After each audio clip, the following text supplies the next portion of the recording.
Hello दोस्तों, Rohit horror story में आपका स्वागत है। और मैं रोहित फिर से हाजिर हूँ एक नई सच्ची डरावनी कहानी के साथ।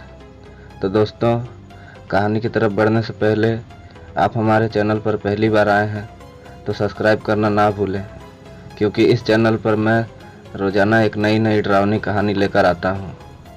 तो चलिए बढ़ते हैं आज की कहानी की ओर। कई साल पहले की बात है।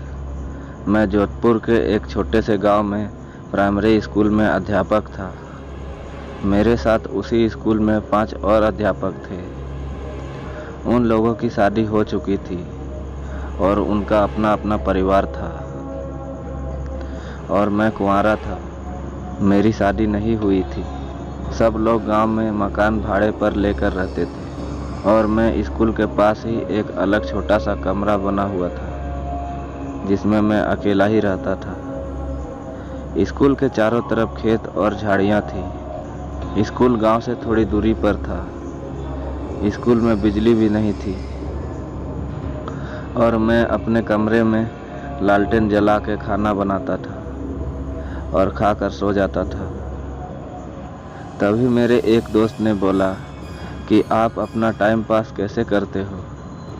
कल से हम लोग खाना खाने के बाद आपके पास आ जाया करेंगे सोने के लिए। आपका भी थोड़ा हंसी मजाक हो जाएगा, टाइम भी पास हो जाएगा। फिर दूसरे दिन स्कूल से छुट्टी होने के बाद घर पर जाकर खाना वाना खा के अपने कहे अनुसार मेरे सारे दोस्त रात को 10 बजे मेरे घर आ गए और हम लोग बातें करने लगे। थोड़ी रात बीत गई।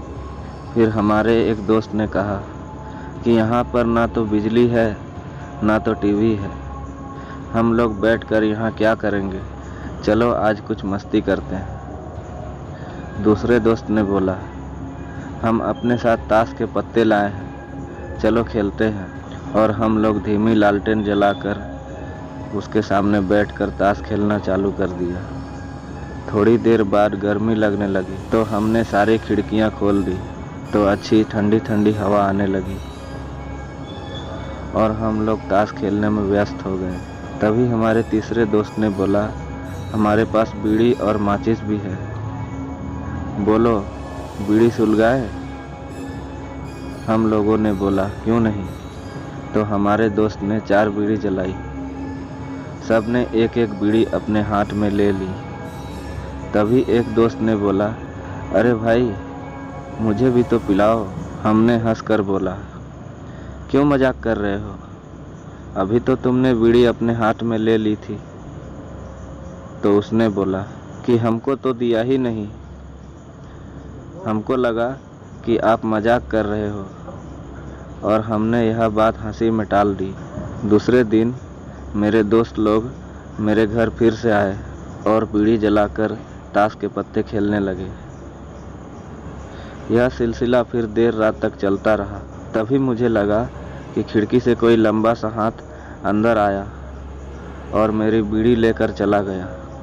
तब तो मानो मेरे होश ही उड़ गए, लेकिन उसका चेहरा मैंने नहीं देखा क्योंकि बाहर बहुत अंधेरा था और अंदर लालटेन भी धीमी जल रही थी। यह घटना 4-5 दिन तक मेरे साथ होती रही। तो मैंने छठे दिन जब मेरे सारे दोस्त स्कूल में पढ़ाने के लिए आए तब मैंने यह बात उनको बताई। तो सबने बोला, हाँ मैंने भी सुना है कि स्कूल के अंदर किसी अध्यापक ने किसी कारणवश जहर खाकर आत्महत्या कर ली थी और उसी की आत्मा आज भी स्कूल के आसपास भटकती रहती है। तो एक दिन एक दोस्त ने बोला, आज हम उससे पूछेंगे कि आप कौन हो, क्या पता कोई आदमी ही हो और हमारी तरह वह भी रात में टाइम पास करने के लिए आता हो। हमने बोला ठीक है।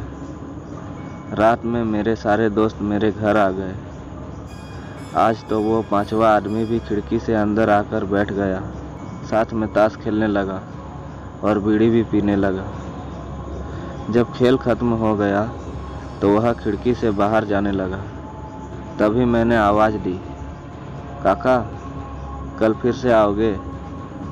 उसने कुछ नहीं बोला। इतना सब होने के बाद भी उसने हमें कोई नुकसान नहीं पहुंचाया था। हमारे एक दोस्त ने उसके मुंह में टॉर्च जलाई, तभी मैंने उसका हाथ पकड़ लिया, लेकिन टॉर्च के सामने हम लोगों ने उसका थोड़ा बहुत चेहरा देख लिया। वह काला काला आदमी, मटमैली सफ़ेद रंग की धोती और मुंह पर बहुत सारे चेचक के निशान थे। सब लोग बहुत डर गए। सबने बोला, चलो गांव वालों को बताते हैं। हमने बोला, नहीं, बच्चों के भविष्य का सवाल है, कोई अपने बच्चे को स्कूल में पढ़ाने के लिए नहीं भेजेगा। तभी एक दोस्त ने बोला, चलो कल से जहाँ पर इसे दफनाया गया था वहाँ पर बीड़ी, माचिस और ताश के पत्ते रख देंगे। क्या पता इसको भी इन चीज़ों में दिलचस्पी हो। और दूसरे दिन हम लोगों ने ऐसा ही किया, तो रात में वह अंदर खेलने नहीं आया। हम लोग ऐसा 4-5 दिन में एक बार करते थे। एक बार गांव वालों ने देख लिया और पूछा, तो हमने सारी बात बता दी। तब से आज भी वह गांव वाले बीड़ी, माचिस और ताश के पत्ते वहां पर ज़रूर चढ़ाते हैं, और आज भी वह आत्मा किसी को परेशान नहीं करती। तो दोस्तों, ये थी आज की कहानी। अगर कहानी आपको अच्छी लगी हो तो वीडियो को एक लाइक कीजिए, अपने दोस्तों के साथ शेयर कीजिए, और इसी तरह की और नई नई कहानियाँ सुनने के लिए हमारे चैनल को सब्सक्राइब करके बेल नोटिफिकेशन को ऑल पर कर लीजिए। और अगर आप मुझे अपनी कहानी भेजना चाहते हैं तो मेरे इंस्टाग्राम आईडी पे मुझे मैसेज कीजिए, लिंक आपको वीडियो के डिस्क्रिप्शन में मिल जाएगा। और मेरा यूज़र नेम है रोहित यूट्यूबर 25। तो चलिए दोस्तों, मिलते हैं आपसे एक नई कहानी के साथ। तब तक के लिए अपना ख्याल रखिएगा। Bye and take care.